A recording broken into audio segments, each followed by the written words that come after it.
perfection, and they kind of painted people looking for help in the wrong light. The best-selling author and host. The #1 health and wellness podcast. On Purpose with Jay Shetty.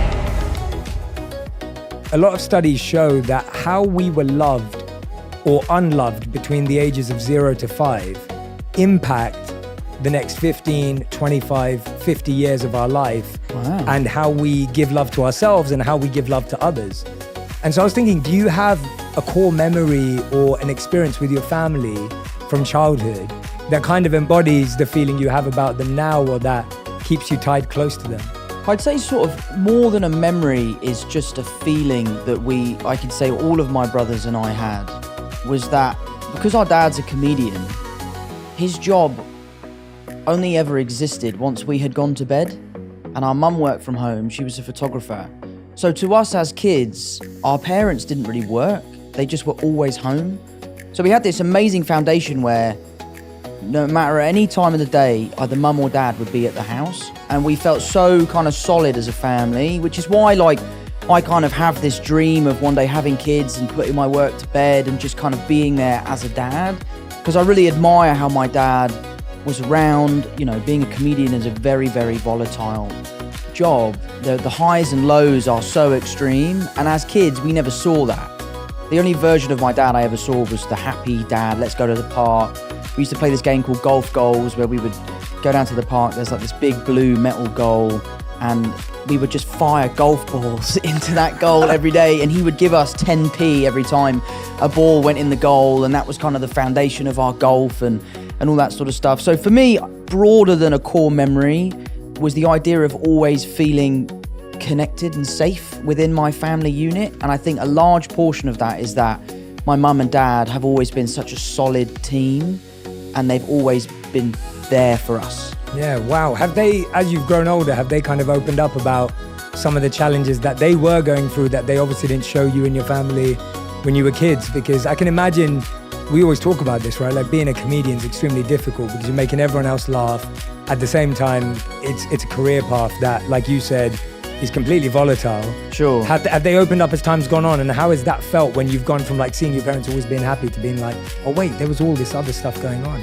Absolutely they have. And it's not even sometimes things that they've told us. It's just things that we've grown up to recognise. As a young kid, you're not looking to how's my mum feeling, how's my dad feeling. And now as an older person, those are things I care about. I want to call my mum because I know it will brighten her day. So that's all part of growing up, I guess. So seeing the way in which my dad's job affects him or my dad's job affects my mum is something we've all sort of come to terms with, and he's amazing at it. I mean, to be honest, I say affect, it doesn't really affect anyone. He's so good at handling it, which is a lot of why I feel like I am the way I am. For example, The Crowded Room's come out, the critics absolutely hated it. They thought it was the worst thing they've ever seen, and it doesn't really upset me.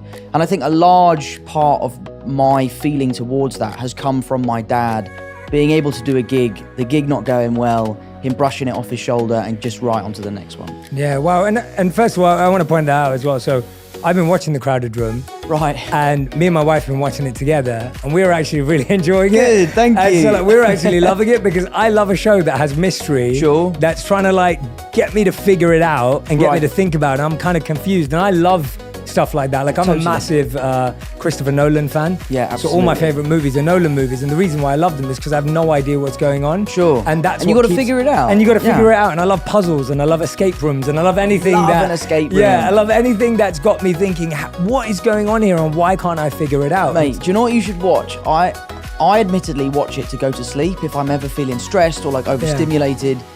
I watch this guy called Chris Ramsey. He's like a YouTube guy. He's a magician, but I just watch him solve puzzles. He buys these Japanese handcrafted puzzle boxes. Wow. And he just solves them. And I've started buying them, and they come to the house and you sit down for 4 hours, put it down, pick it up and try and solve this puzzle, and it's amazing. Are you any good at them? No, I'm terrible at them, mate. I'm absolutely terrible. I've had an unsolved Rubik's Cube since I was 11. So I watch his videos because there's just something about the sound of the wood. I'm a carpenter, so I love craftsmanship and that sort of stuff. So I love the way that these pieces are put together. So watching him solve the puzzles, I find so relaxing. Yeah, I think for so many of us, you know, getting bad reviews, perceptions, people talking about us, whatever that may be, whatever scale we live at, can actually affect us. Sure. And you saying that actually seeing your dad, seeing him shrug it off and seeing him move on actually really helped him. Do you think that you've been able to create a bit more of a skill around that now, or is it something that happens naturally for you? Because I'm guessing that there's a lot of people who are listening and watching going, Tom, that's pretty amazing that you can do that at your scale and your level, but you know, I'm still affected by that, or I really struggle when my mate says something. Like, I know the number one thing I hear is like, most people don't chase their dreams because they're scared of what their mates will say, let alone what the world will say. Yeah, like I had this I was flying back last night, as I was telling you. So I was on a plane from DC to London last night, and the air hostess, she was wonderful, her name was Jeanette. She said to me, she was like, Jay, I really want to start a YouTube channel, but you know, you just got to block out what your friends are going to say, right? And she was just worried about it. So that it's a very real thing. So I guess, have you kind of figured out a little formula for it, or is it just natural because you saw your dad and it's become easier that way? I think it's a little bit of both, really. You know, I think it's something you definitely get better at. I'm really lucky that I have an incredibly strong group of friends. Like, one of my best mates just called me up earlier to say he'd seen the 5th episode, and he's like, I know what happens in the show and I'm still loving it. The people I'm watching it with have no idea what's going on, but they can't wait for the next one. Yeah. So, you know, I really, really hold high the opinions of people that I really care about. I'm also really lucky to have an amazing group of fans who are so supportive. They are diehard, they are there day one, and that makes me feel really good. But I do think a lot of my lessons in life have come from my dad, and the ways that he can deal with things that he hasn't done very well in the past, that he's passed on to me. And I live by this really, I don't actually know if Christian Bale did say this, but I think love he Christian did. Bale, so I love Christian we'll Bale. Say he said I it. Yeah, love Christian we'll Bale. say he said it, yeah. But I think the quote is, if you have a problem with me, text me. And if you don't have my number, you don't know me well enough to have a problem with me. That is so good. And I think that is such a great piece of advice, because as a celebrity, you live on this stage, you live out there, you kind of give out a version of yourself that you want people to see. Mm-hmm. And that can be the version of yourself that they can have a problem with or they can love. And there is I feel like I'm quite authentic in my public persona, but I just try to really care about what my family thinks, what my friends think, what the people in my local community think. I live in Kingston, I know everyone that lives there. I can't walk 5 feet without bumping into one of my mum's friends. So it's something I've been working on. I try my best to not let that stuff affect me. It does. Yeah, of course. I'm not cold-hearted or anything like that. It does affect me, but I just try to move on and focus on the positives. Yeah, absolutely, absolutely. What was did you ever see your dad deal with everything and you thought, wow, that was incredible? Like, was there anything specific that you remember that, like, seeing him like tackle something and you thought, wow, that really impressed me, even if it was something really small in hindsight? I think the thing I admire most about my dad is his resilience. You know, he's someone who has had an incredibly successful career in his earlier life, and then later in life his career sort of plateaued and he struggled, and he's never stopped. He's never given up. He's still gigging to this day. He's still writing books. He has a Patreon. He has a podcast.